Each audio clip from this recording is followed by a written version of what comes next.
విషయం రవీనాలు చెప్పినారు సార్. రవీనాలు చెప్పింటే ఒకసారి వచ్చి ఎంఆర్ఓ గారు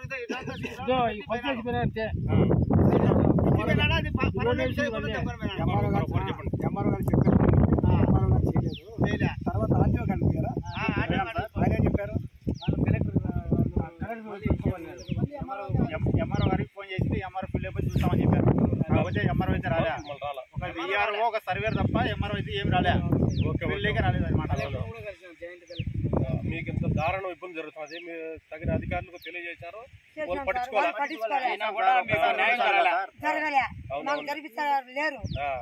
ఒక్కసారి 2 వేసాలు సార్ పోయింది. ఎంతమంది ఎన్ని గ్రామాలు ఎంతమంది ఎన్ని ఉన్నాయి? 35 ఎన్ని కుటుంబాలు? 30 కుటుంబాలు ఉంటాయి సార్. 30 కుటుంబాలు అందరూ భూములు చూశాను. ప్లస్ మీకు భూమి కావాలా సార్? ఓకే ఓకే సార్ మాకు రస్తాలు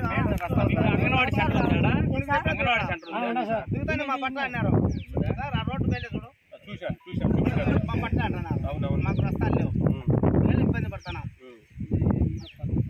వైఎస్ఆర్ కడప జిల్లా పెళ్లిమర్రి మండలం గోపల్లి గ్రామం కొత్తగరిపల్లి హర్జనవాడలో గత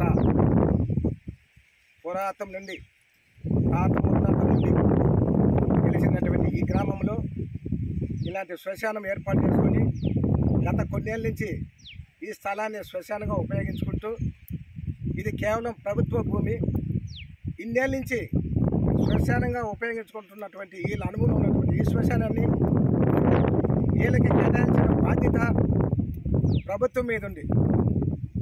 పేదలమైన మేము ఈ ప్రభుత్వం వస్తే బాగా చేస్తుంది, ఈ ప్రభుత్వం వస్తే బాగా చేస్తుంది, అన్ని ప్రభుత్వాలకు ఓట్లేసి బలు పశువులు అయిపోతున్నాం. అధికారులు కూడా ఎవరు వస్తే వాళ్ళ మాట వింటూ, ఏ గవర్నమెంట్ వచ్చే ఆ గవర్నమెంట్ మాట వింటూ దళితులను గొంతులు కోస్తున్నది. ఇలాంటి శ్మశానాలు కనీసం గుడుసుకు కూడా అవకాశం లేని సెంటు భూమి లేని వీళ్లకు ఇన్ని ప్రభుత్వాలు వచ్చినా దళితులకు అది చేస్తున్నాం ఇది చేస్తున్నాం అని చెప్పి పెద్ద పెద్ద బ్యానర్లు పెద్ద పెద్ద వీడియో ప్రకటనలు చేస్తున్నారు తప్ప ఇలాంటి అన్యాయాలు కనిపించలేదని అడుగుతున్నాం. ఏం ప్రభుత్వాలు నిద్రపోతున్నాయా? ఇక్కడ ఉన్నటువంటి అధికారులు ఏం చేస్తున్నారు? పేదలకు భూములు ఉన్నాయా, శ్మశానాలు ఉన్నాయా, రాష్ట్రాలు దారులు ఉన్నాయా లేనని అలాంటి ఆలోచన ఎందుకు మీకు రాలేదని ఆలోచిస్తున్నాం. అలాగే విఆర్ఓ గారు ఆ విలేజ్లో ఏమేమి సమస్యలు ఉన్నాయో తెలియాల్సిన బాధ్యత మీకుంది. ఆ సమస్యలపైన ఈ శ్మశానాలు ఎందుకు లేవు, వీళ్ళకు రస్తాలు ఎందుకు లేవు, వీళ్ళకు భూములు ఆ గ్రామాన్ని కూడా విచారించి రెవెన్యూ ఆఫీస్తో చెప్పి చేయాల్సిన బాధ్యత మీ మీద ఉంది. కేవలం ఉన్నవారికే ఉద్యోగస్తులకే ఎకరా 2 ఎకరాలు భూమి సంపాదించుకుంటే దాన్ని బట్టి 10 ఎకరాలు సదువు చేసుకుంటున్నారు. దానికి ఆధారాలు ఏమీ లేవు. కేవలం పేదవాడు 1 సెంటు గుడిసి వేసుకున్నా కూడా దాన్ని పీకి పక్కన పడేసి వారి మీద కేసులు కట్టి లోపల వేపిస్తున్నారు. ఇది ఎక్కడ న్యాయమండి? ఇదేం ప్రభుత్వాలండి?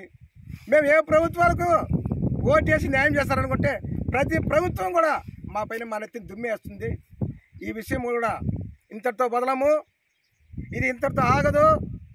దీనిపైన ఉద్యమం చేస్తాం, పోరాటం చేస్తాం. ఈ పేదలకు మనిషికి ఎంత వస్తే అంత ఈ ఖాళీ ల్యాండ్ను వాళ్ళకే పంచాలి.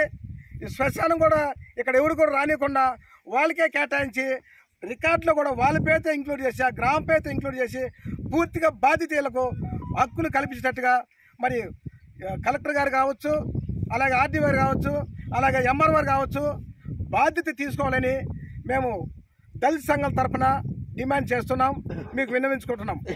జై భీమ్, జై జై భీమ్. పెండ్లిమర్రి మండలం తూపల్లి హరిజనవాడ ఎందు ఈరోజు దళిత నాయకులుగా మేము రావడం జరిగింది. గత కొన్ని వందల సంవత్సరాల నుంచి ఇక్కడ ఉన్నటువంటి దళిత కుటుంబాలు రోజు రోజుకు ఆ కుటుంబాలు పెరుగుతున్నాయే కానీ వాళ్ళ వసతులు కానీ వాళ్ళ విద్యా వ్యవస్థ కానీ లేకపోతే ఆరోగ్యపరంగా కానీ వాళ్ళు నివసించేదానికి సెంటు భూమి కానీ వ్యవసాయం చేసుకునేదానికి భూమి కానీ వాళ్ళకి లేవు. కాకపోతే కూలి చేసుకుంటే బతకాలా, లేకుంటే లేదు. కాకపోతే ఇక్కడ ప్రభుత్వ భూమి దాదాపు ఒక 20 ఎకరాలు వాళ్ళకి దగ్గరలోనే ఉంటే కనీసం వాళ్ళకి పంచేదానికి విఆర్ఓ గారు కానీ, ఎంఆర్ఓ కానీ, ఆర్డీఓ కానీ, కలెక్టర్ గారు కానీ ఎవరు స్పందించడం లేదు. ఎన్నేళ్ళ నుంచి మరి వీళ్ళు ఈ కూలి బతుకులపైనే బతకాలా అంటే దళితులుగానే ఉండాలని మీ కోరిక, లేకపోతే ఓట్లో ఎలక్షన్ వచ్చినప్పుడు మాత్రము ఓట్లకు మాత్రం అడిగేదానికి వస్తారు, మేము అది చేస్తాం, మీకు ఇది చేస్తాం, కొండపైన పెడతాం, నెత్తిన పెడతామని. అయితే ఎలక్షన్ అయిపోతానే వాళ్ళని దళితులుగానే చూస్తున్నారు. ఇక్కడ వాళ్ళు చనిపోతే శ్మశానానికి బాడీని బూడ్చేదానికి కూడా స్థలం లేకుండా అగ్రవర్ణాలు ఆక్రమించుకొని వాళ్ళకి దారి లేకుండా ఏమి లేకుండా చేయడం ఇది దారుణం. అయితే మేము దళిత సంఘాలుగా మేము చెప్తున్నాము, ఖచ్చితంగా ఈ గ్రామం కోసం, ఈ గ్రామం మంచి కోసం మేము పోరాటం చేస్తాం. ఖచ్చితంగా ఇక్కడ ఉండే భూమి 20 ఎకరాలు వాళ్ళకు అప్పచెప్పి కొంత భూమి శ్మశానానికి కేటాయించి వాళ్లకు న్యాయం జరిగేట్టుగా మేము చేస్తామని చెప్పి మేము కోరుకుంటూ విన్నవించుకుంటున్నాం. జై భీమ్. జై భీమ్. జై భీమ్.